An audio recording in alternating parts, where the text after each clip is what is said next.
सरकारने राजमाता जिजाऊ महिला सक्षमीकरण योजना या राज्यात सुरू केली आहे।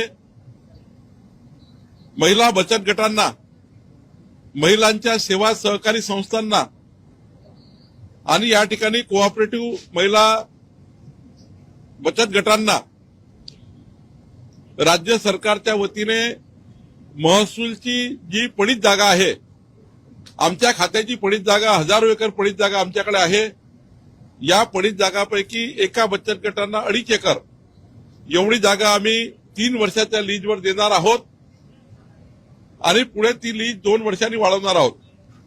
या बचत गटांनी तहसीलदारकडे अर्ज करून ही 2.5 एकर जागा घ्यायची आहे आणि आम्ही तर नागपूरमध्ये जो या ठिकाणी महत्वाचा निर्णय केला की त्या बचत गटांना 2.5 एकर जागेसोबत 1 लाख रुपये आम्ही त्या ठिकाणी फिरतं भांडवल देणार आहोत।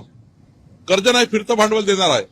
आम्ही नागपूरमध्ये 2200 महिला बचत गटांना 1 लाख रुपये 22 कोटी रुपये वितरित केले आहे आणि हे 1 लाख रुपये जे रिव्हॉल्विंग फंड आहे, 2.5 एकर जमीन आहे, यामध्ये आमच्या महिला बचत गटांना या ठिकाणी चारा पॉलिसी आम्ही लादलेली आहे।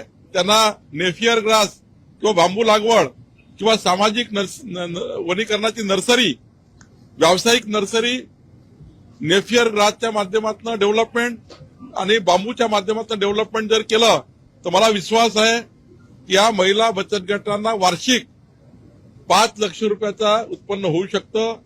10 महिला 5 लाख रुपये वार्षिक कमवू शकतात। इतका एक या ठिकाणी आमच्या महिला बचत गटांना रोजगार देणारा, रोजगार निर्मिती करणारा हा प्रकल्प आम्ही मंजूर केलेला आहे। आमच्या महसूल खात्याने मंजूर केलेला आहे।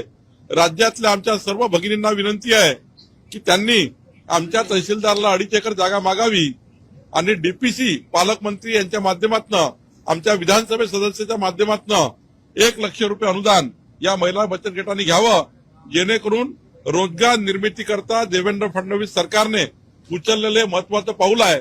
एवढंच नाही, आमच्याच जागा नाही तर आम्ही या ठिकाणी वनमंत्र्यांना विनंती करणार आहे, त्यांच्याकडे ज्या पडीत जागा आहेत त्यांनी या ठिकाणी लीजवर द्यायच्या आहे। आम्ही या ठिकाणी इतर खात्याच्या जागा ज्या पडलेल्या आहेत त्यांनाही विनंती करणार आहे की तुम्ही 3 वर्षाकरता या जागा महिला बचत गटाला द्या। पडीत जागा राहण्यापेक्षा, ती जागा अतिक्रमित होण्यापेक्षा, त्या जागेवर लोकांचे अतिक्रमण करून कब्जे करण्यापेक्षा आमच्या महिला बचत गटांना रोजगार उपलब्ध करून द्या, अशी या ठिकाणी पॉलिसी आम्ही आणली आहे।